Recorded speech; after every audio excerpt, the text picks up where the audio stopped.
Hello guys, welcome to Temp Academy. So in this video, we are going to cover a new chapter which is called polynomials. So let's start the video. But उससे पहले अगर आपने channel subscribe नहीं किया है तो आप जाके चैनल सब्सक्राइब कर लें ताकि आपको आने वाली वीडियोस की नोटिफिकेशन जल्द से जल्द मिलती रहे।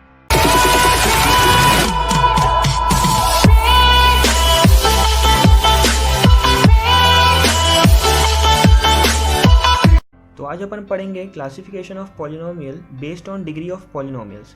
ये अपन पढ़ चुके हैं बट इसके आगे का जो बचा हुआ पार्ट है वो देखते हैं, ठीक है। तो जैसे अगर है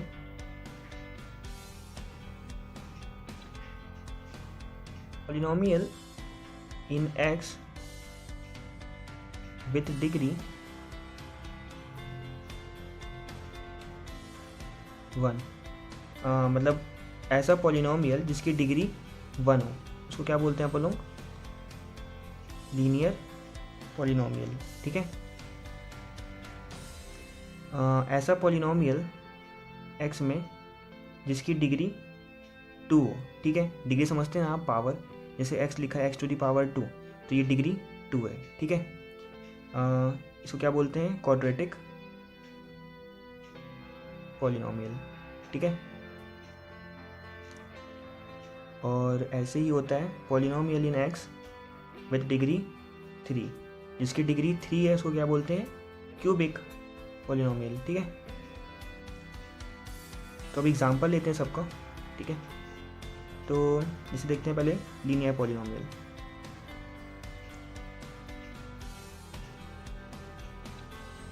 लीनियर पॉलिनोमियल में क्या होगा? जैसे लिखा है x की पावर 1, ठीक है। मतलब x की अगर कोई पावर नहीं है, ठीक है, तो मतलब पावर अगर जैसे अगर x लिखा है तो ये क्या होगा? एक लीनियर पॉलिनोमियल, क्योंकि इसकी पावर 1 है। और लीनियर पॉलिनोमियल वही होता है जिसकी डिग्री 1 होती है, ठीक है। ऐसे ही होता है 5। क्या 5 लीनियर पॉलिनोमियल में आता है? गैस करिए। नहीं, क्योंकि 5 के अगर जो हम लिखेंगे, 5 एक कांस्टेंट पॉलिनोमियल है, तो 5 इंटू एक्स की पावर 0 लिखेंगे, और x की पावर 0 नहीं देख रहे हैं अपन। लीनियर पॉलिनोमियल में क्या आता है? डिग्री 1 आनी चाहिए, और इसमें क्या आ रही है? डिग्री 0 आ रही है, ठीक है। तो इसलिए ये लीनियर पॉलिनोमियल नहीं है, ठीक है। ऐसे ही देखते हैं आप लोग क्वाड्रेटिक के लिए।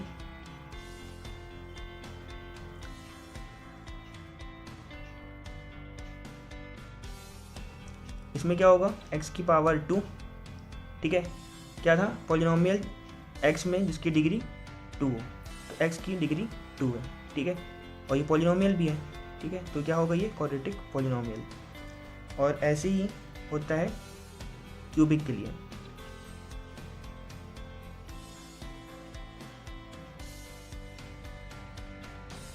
क्यूबिक पॉलिनोमियल के लिए क्या होगा?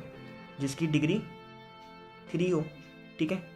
पॉलिनोमियल x में, ठीक है, जिसकी डिग्री 3 हो, उसको क्या बोलते हैं? क्यूबिक पॉलिनोमियल, ठीक है। अब इसमें एक और चीज़ देखते हैं। जो लीनियर पॉलिनोमियल होगा उसमें जो टर्म्स होंगी, नंबर ऑफ टर्म्स, वो मैक्सिमम हो सकती हैं कितनी? 2, ठीक है। तो देखते हैं इसका एग्जांपल देखते हैं। लीनियर पॉलिनोमियल में मैक्सिमम नंबर ऑफ टर्म्स कितनी हो सकती हैं? 2 हो सकती हैं। कैसे? 2 टर्म्स कैसे होंगी देखते हैं। अगर हम लिखेंगे इसको हम लिख सकते हैं ऐसे x प्लस 5, ठीक है, क्योंकि मतलब इसकी वेरिएबल कितने होने चाहिए? वेरिएबल की पावर 1 ही होनी चाहिए, क्योंकि ये एक लीनियर पॉलिनोमियल है। और हम क्या लिख सकते हैं? एक्स्ट्रा x की पावर 1 हो गया प्लस 5 हो गया। अगर हम लिखते हैं प्लस हाफ, तो ये भी क्या एक लीनियर पॉलिनोमियल में आएगा? 3 टर्म्स हो गई। 3 टर्म्स नहीं हुई, क्योंकि यहाँ देखिए, यहाँ भी x है और यहाँ भी x है, ठीक है। इसकी पावर भी 1 है, इसकी पावर भी 1 है, तो ये इंक्लूड होंगे एक साथ, और ये अलग है, ठीक है। तो टर्म कितनी हो सकती हैं? 2 ही टर्म हो सकती हैं सिर्फ, ठीक है। ऐसा नहीं होगा कि आप सोचें कि मैं हाफ इंक्लूड कर रहा हूँ, यहाँ पे 5 लिखा हुआ है तो ये अलग अलग हुई, ये 4 टर्म बन गई, ऐसा नहीं। क्योंकि यहाँ पे देखिए आप, x की पावर 1, यहाँ पे x की पावर 1, और x की पावर 1 ही होना चाहिए। लीनियर पॉलिनोमियल के लिए पावर हमेशा 1 ही होनी चाहिए, डिग्री मतलब 1 ही होनी चाहिए, ठीक है। और यहाँ पर ये एक ही चीज़ है, हम 5 प्लस 1/2 कर सकते हैं, तो टर्म्स कितनी होंगी? 2 ही हो सकती है मैक्सिमम।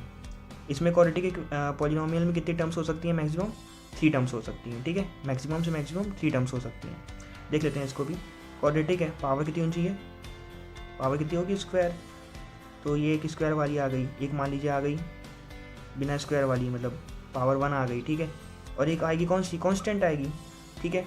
लेकिन आप सोच रहे होंगे जीरो भी तो होती है, जीरो पॉलिनोमियल भी तो होता है, बट जीरो को हम इंक्लूड नहीं करते, ठीक है। आई होप आपको समझ में आ गया होगा। ऐसे ही इसमें भी होता है क्यूबिक पॉलिनोमियल में, ठीक है। तो इसकी पावर कितनी हो सकती है, मतलब इसकी टर्म्स कितनी हो सकती है, नंबर ऑफ टर्म्स मैक्सिमम से मैक्सिमम 4, एक्स की पावर 3 देख लेते हैं, ठीक है। एक्स की पावर 2 होगी, इसके बाद एक्स की पावर 1 हो सकती है, ठीक है। और यहाँ पे मान लीजिए 4, तो टर्म्स कितनी हो सकती है, मैक्सिमम 4 हो सकती है, ठीक है। अब आप सोचें कि इसमें भी हो सकता है ऐसा, मतलब ऐसा आप सोचें करने के लिए 1/2, ये 1/2 एक्स की पावर 2, और यहाँ पे ये अलग है, ये अलग है, नहीं ये अलग अलग नहीं है, ठीक है। अब इसको ऐड करेंगे तो इतना ही हो जाएगा, मतलब ये दोनों चीज़ें जो हैं सेम है, बस यहाँ पे कांस्टेंट का अंतर है, तो ये अंतर नहीं देखा जाता, ठीक है। तो यहाँ पास एक टर्म ये हो गई, दूसरी टर्म ये हो गई, ठीक है, तीसरी टर्म ये हो गई, तीसरी टर्म ये हो गई, फोर्थ टर्म ये हो गई। तो मैक्सिमम से मैक्सिमम क्यूबिक में हो सकती है 4, इसमें हो सकती है मैक्सिमम से मैक्सिमम कितनी 3 टर्म्स, और इसमें कितनी हो सकती है 2 टर्म। तो आपने नोटिस किया एक चीज़, जैसे हमारे पास अगर लीनियर पॉलिनोमियल में क्या होता है, ठीक है, लीनियर पॉलिनोमियल में क्या होता है कि अगर इसमें डिग्री 1 होती है तो नंबर ऑफ मतलब जो टर्म्स होती है, नंबर ऑफ टर्म्स कितनी होती हैं, इसमें 2 होती हैं, ठीक है। ऐसे ही अगर क्वाड्रेटिक में, ठीक है, शॉर्ट फॉर्म में लिख रहा हूँ, क्वाड्रेटिक पॉलिनोमियल में अगर टर्म मतलब ये डिग्री 2 होती है इसकी, तो नंबर ऑफ टर्म्स कितनी होती हैं इसमें, ठीक है, 3 होंगी, और ये एटमोस्ट है, इससे ज़्यादा नहीं होंगी, ठीक है ना। नंबर ऑफ टर्म्स 2 से ज़्यादा नहीं होंगी, 3 से ज़्यादा इसमें नहीं होंगी क्वाड्रेटिक में, ठीक है।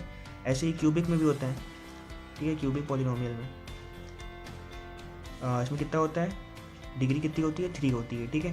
तो नंबर ऑफ टर्म्स कितनी होंगी इसमें, 4 हो सकती हैं एटमोस्ट, ठीक है। तो इसमें नोटिस किया आपने एक चीज़ कि अगर लीनियर पॉलिनोमियल में 1 है डिग्री, तो नंबर ऑफ टर्म्स, ठीक है, कितनी होंगी 2, मतलब एक ज़्यादा हो रही है, ठीक है। ऐसे ही इसमें भी है, क्वाड्रेटिक वाले में अगर डिग्री 2 है इसकी, तो नंबर ऑफ टर्म्स कितनी होंगी, 3 होंगी। ऐसे ही क्यूबिक वाले में भी है। तो हम लिख सकते हैं, कंक्लूजन निकला इससे, if n is the degree of polynomial, then in polynomial we can have at most n+1 terms.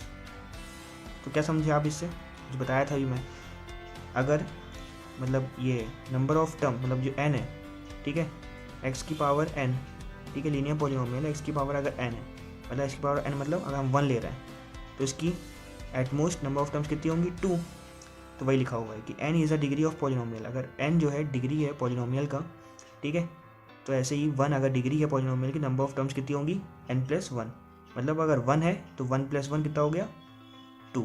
ऐसे ही अगर 2 है डिग्री ऑफ पॉलिनोमियल, x की पावर अगर 2 है तो नंबर ऑफ टर्म्स कितना होगा, n+2। तो यहाँ पे n कितना है, 2 है, तो यहाँ 2+1 कितना हो गया, x की पावर 3, मतलब सॉरी टर्म्स कितनी हो गई, 3 हो गई, ठीक है। ऐसे इसमें भी है, सॉरी ऐसे क्यूबिक वाले में भी है, ठीक है। आई होप आपको समझ में आ गया होगा। Thanks for watching.